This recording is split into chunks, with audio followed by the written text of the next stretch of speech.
It is Tuesday, Parenting Tuesday, and this morning we want to look at the whole e-learning scenario once again from the perspective of the children. I know we've looked at it from the perspective of the teacher. We've talked about the parent. Today we want to focus a little bit more on the children, but parents, I also want your feedback, and so I'm asking you the question, how are your children coping with the e-learning? How are they coping? How are you adjusting as a parent where that is concerned? In studio with me today, counseling psychologist Jane Gatia is back with us. It's good to have you. Karibu sana. Thank you.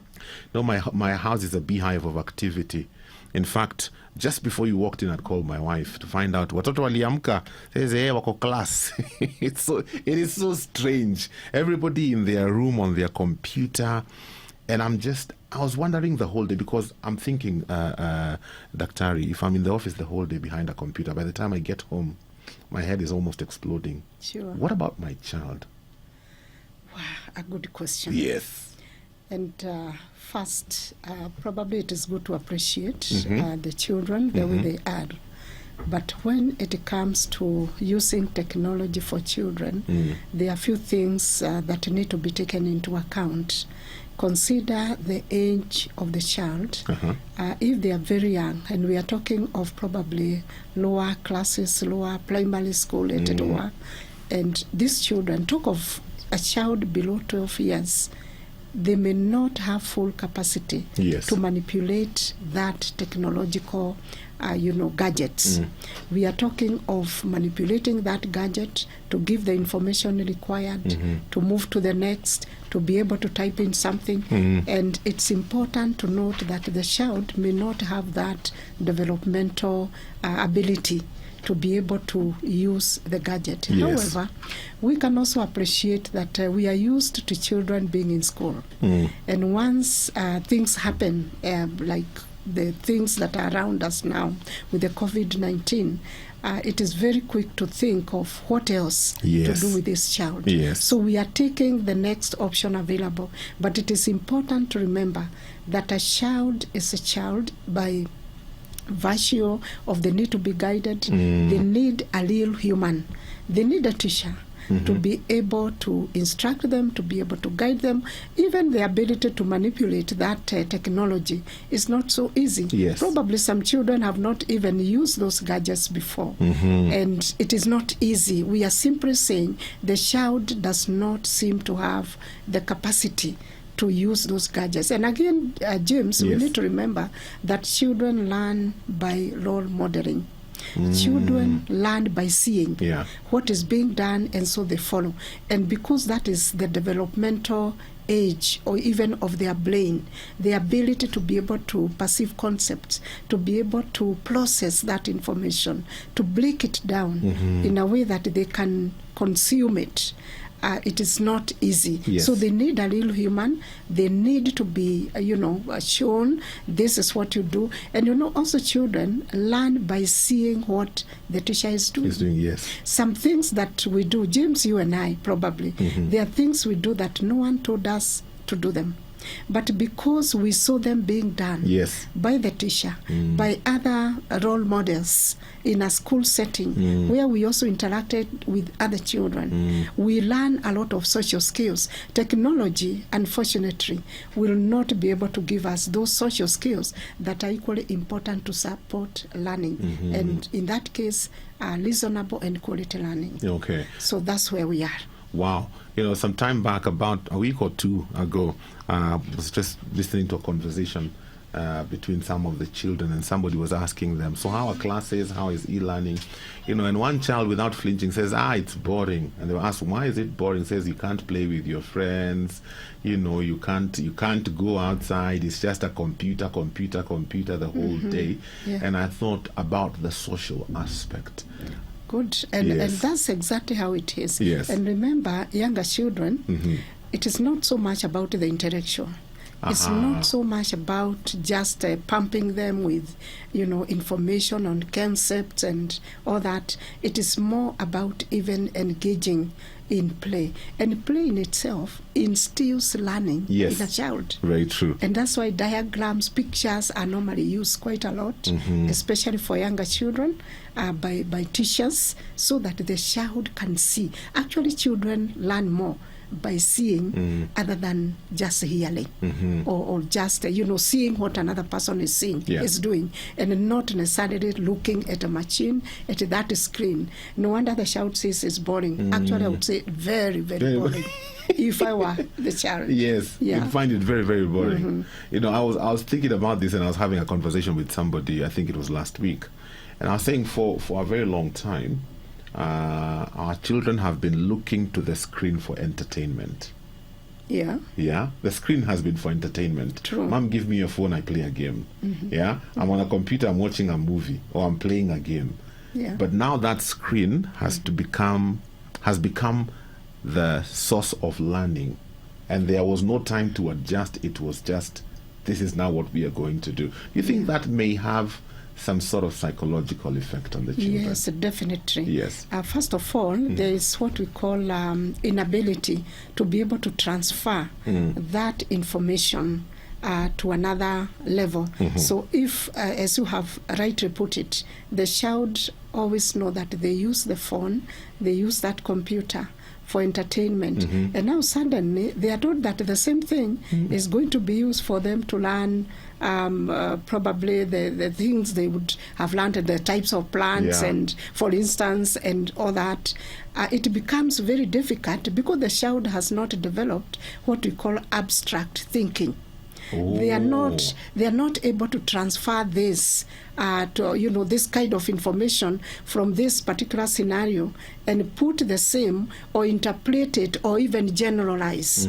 That becomes very difficult because of the developmental level of the child. And as the child is growing, the brain also develops and is able to give the child that we call even sometimes intuitive thinking, or more, better put, abstract thinking. So the concept becomes very complicated, and the child cannot simply understand how this works. So by the time they probably try to understand, yes, this can also be used, time is gone, and the child probably has been pushed some steps, or do I call them stairs, below the level where they were. So that is probably the tragic part of it, if I may put it that way. Okay. Yeah. Well, what age would you say would be a good age where a child can begin to actually learn and interact through the computer? Looking at Kenya today and how our education system is set up, considering that not many of these children have consistent interaction with computers. Yes, a child, or there's this child we call of tender years, and a child of tender years is any child below 10 years. So in most cases, a child below 10 does not have the capacity to be able to use manipulative, learning.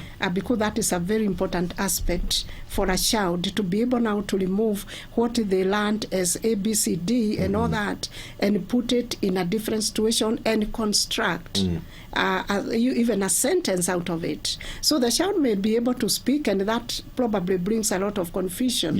When a child is able to use a language fluently, let's say for English, the learning language, particularly in the case of Kenya, you realize that causes confusion, because speaking is not the same as written, and it's not the same as exactly how the child is able to put the concept.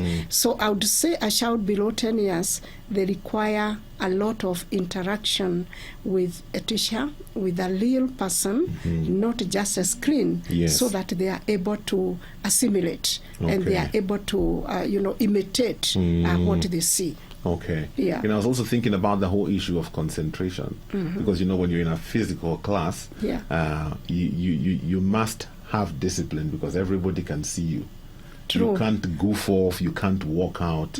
But now with a screen and you're all alone, everybody else is in their own private seclusion, even the teacher.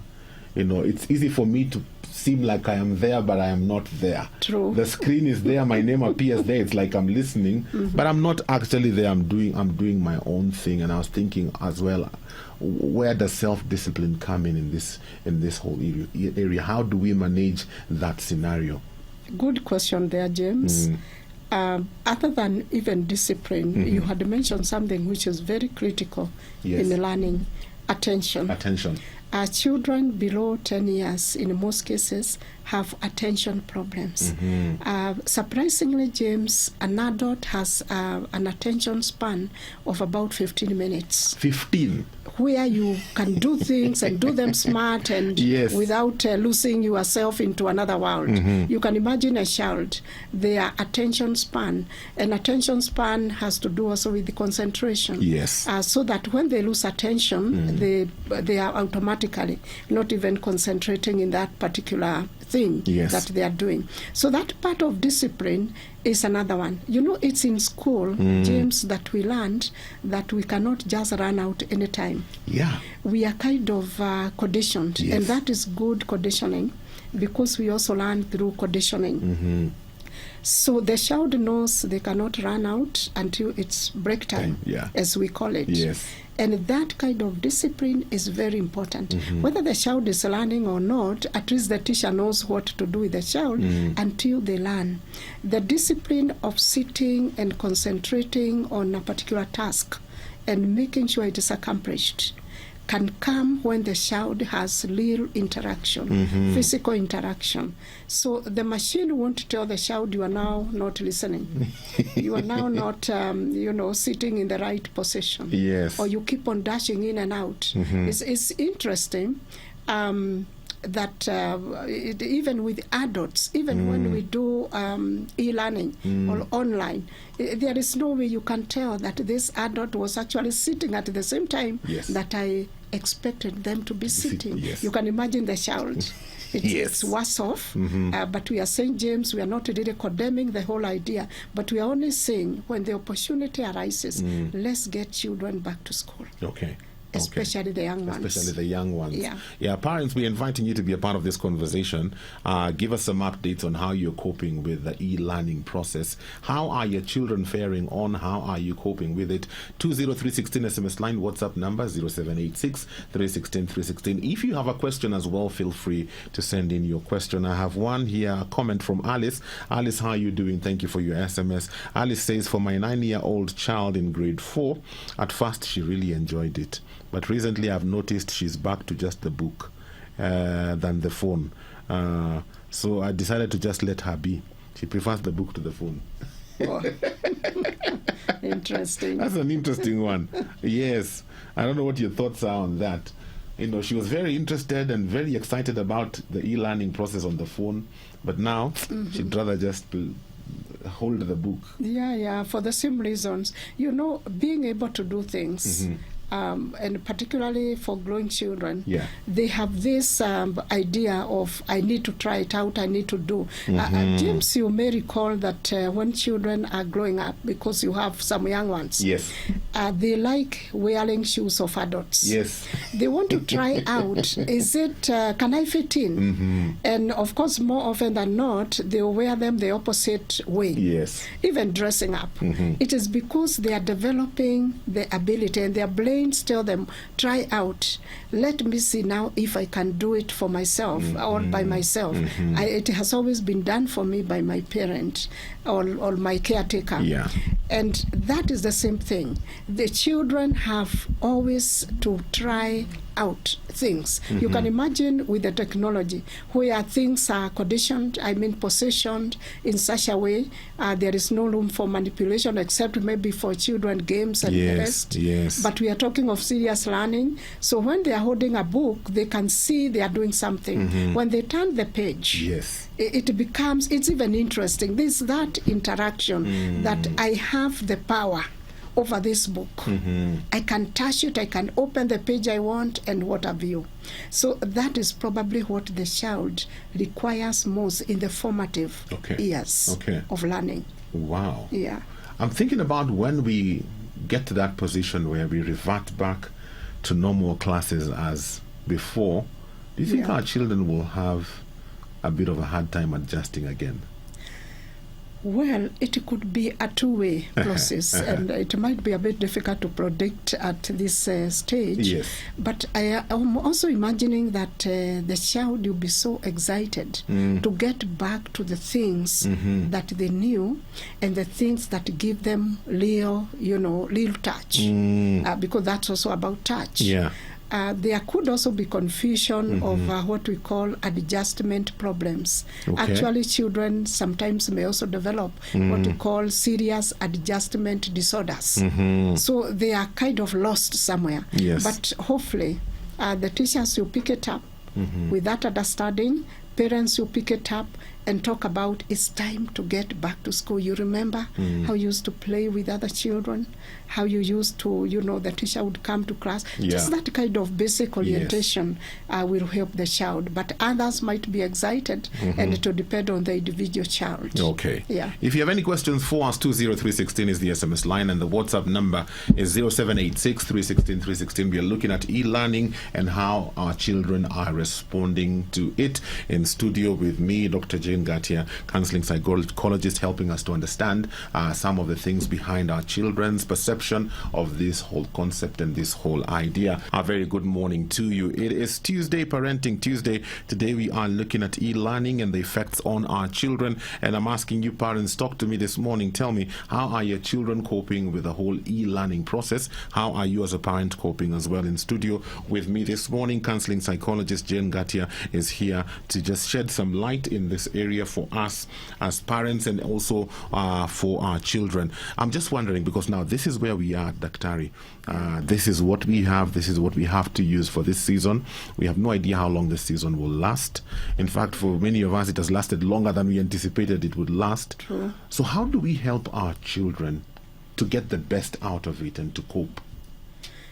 That's a very important observation, James. And I would start by saying that children are equally anxious, Yes. just like adults. We, of course, by the day, we keep on wondering what next. I mean, when will this be over? Because we want to get back to our normal lives. Well, no one is quite sure whether a few things will get back to where they were. Yes. However, that notwithstanding, we realize that children are very concerned, they are very worried. Actually, some children will get depressed, surprisingly. We may not even think of it that way. Yeah. Many children will develop anxiety, school-related anxiety, separation anxiety, Wow. and all that. So it's important for every parent or caregiver, for that matter, whoever is with a child, to take the child at their age and encourage them. Talking to the child quite often from a person that the child trusts, like the parent, Yes. is very, very important. Just reassuring the child, okay, you are not in school, we have to use this computer or this phone or whichever gadget it is to learn something, but soon this will be over and we Yes. shall get back to on our feet. That assuring the child quite often, the child may have a short memory span, but they'll be able to understand what the parent is saying. Just keeping company with children Yes. when it is possible. Parents, be available more than ever before for your children now, because the child is equally worried, and that worry could take the child even deeper, so that when they get back to school, they are not quite able to adjust because of the fear of something else happening. The child is not able to predict Yes. just as much as adults what will happen next. Will this thing happen again? Will I be removed from school again? Will schools be closed? Will I be separated from my friends? Will I ever finish school? All those concerns. So it is upon the parent to put it in the language that the child understands, that be assured we are safe, Yeah. and something is working out. The government is doing something. Teachers are thinking about you. We as your parents, we are thinking about you.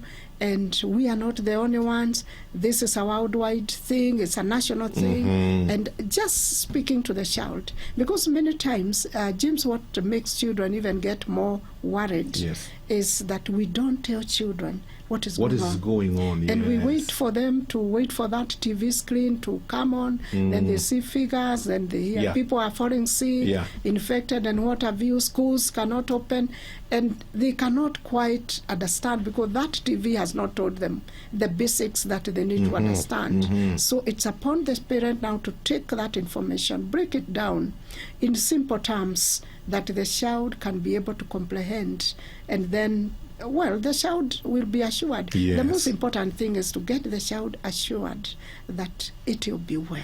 So basically, if I'm hearing you right, it's important for us to have continuous conversations with our children about what is happening. Break it down to them in a way that they can understand it, instead of just ignoring them. Because sometimes when things like this happen, you're so focused on yourself and your job and how you're going to provide for the family, you don't think about the children. See, you go kwa room yake na computer na endelea na class. It's like life is still normal for them, but it is not. We assume so much with children, and then what happens, James, unfortunately, the child will be trying to get information from whatever source.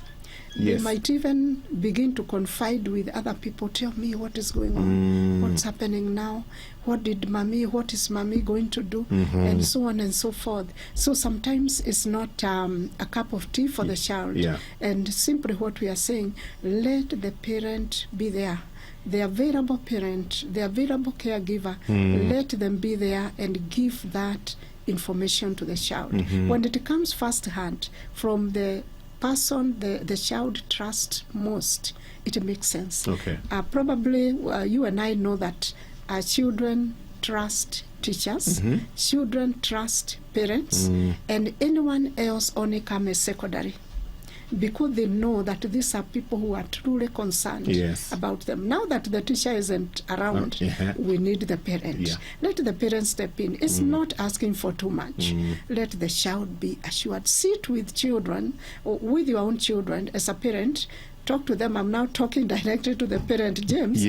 Sit with them, create time, speak to them, let them ask any kind of question. If you can answer the question. If you cannot answer as a parent, let the child know that you will find out. But go ahead and find out. And now sit with the child again and tell them what you promised, because they'll be waiting. Children do not forget about promises. If there's something to forget, not that sweet you promised, James. Very true. If you ever very need. True. Very so true. That's very important, that the child is assured and they get information as they ask for it. Don't bombard them with big words and information that is too heavy for them. Even telling children that people are dying, you see how many people have died. Don't go out and play with the children in case you also die. Surely, even the concept of death is too abstract. It's too abstract, for the child of below 10 years. So we don't kind of bombard the child with information that is too heavy. They'll be overburdened, and psychologically they'll be stressed. We don't want our children to be stressed. We need them, James. Very true. This is the upcoming generation, and we must bring them up the way God intended that we do. Earlier on, you had said, our children can get anxious and get fearful even in this situation. What are some of the telltale signs? What are some of the things, if I see in my child in this season, then I should recognize that, they are getting into a place that is not good? A childhood, children by nature, they are playful. And children talk, and they talk what is in their mind. They bring it on all the times, regardless of the circumstances. And we are now talking about children of tender years. So when a child seems to slow down, and they seem to isolate themselves, and they even look sad, because you can always tell a child who is sad. That is a sign of this child, all is not well. They are giving a message. Sometimes children develop what we call a separation anxiety disorder. They just feel, by virtue of they are separated from school, separated from their playmates, and all that gives them a sense of insecurity, and they suffer from that separation. And what the child does is to want to hold on to the parent or the adult whenever they are leaving. Especially the home or the place where the child lives with that parent. So they look like they are a bit scared. Yes. They develop signs of a tendency to peep. When the door opens, for instance, the child looks like they are a bit startled. Yes. That kind of behavior. Yes. In worst case scenario, and this is important for parents to note, the child may develop what we call panic anxiety. And panic anxiety is where the child even look like they have no energy. They even faint once in a while. What? Yes, they do. And the parent, unfortunately, may think the child is pretending, which is not true. Sometimes the child, if they have panic anxiety, they will stare. They look like they are staring at one point. They are normally lost, lost in quotes. They're absent-minded. And all that kind of behavior. Sometimes they may even look a bit startled by when there's a bang or something. And that's a child who is on their way to developing child trauma. Yes. And that can be quite disastrous for the future of the child. Wow. Yeah. Teacher Masai, how are you doing? Thank you for your text message. Teacher Masai says, thank you for the discussion. Talking about the children, you say where they learn, there's no virtual learning. And the times I have to connect them to any virtual program, they lose touch very fast. Virtual learning doesn't inspire student-teacher assurance and confidence. It's not very effective, even though we are trying. Teacher Masai, thank you for that. It's a learning curve that all of us have to adjust to, but we continue to pray that this too will pass and that we will get back to having our children go to school. Daktari, what is your parting shot as we wrap up? Just to encourage parents, all is not lost. Yes, we are in such a situation where we are separated, all of us, because of the social distances. That is a psychological, issue, because physical space impacts on the psychological space. Yes. So we no longer have our friends too much in our minds, and so are the children. So parents, keep it up. Talk to your child. Talking is very, very important. Actually, I would even call it talk therapy. Parents, keep talking to your children. Keep close to your children. Yes. Engage them in what they would enjoy doing, just to make sure that they are busy, they are occupied, and praying together as Christians. Very true. In particular. Yes. Yeah. Wow, Dr. Thank you so much for coming in and for sharing your wisdom with us. Wazazi, we have some work to do, I'm telling you.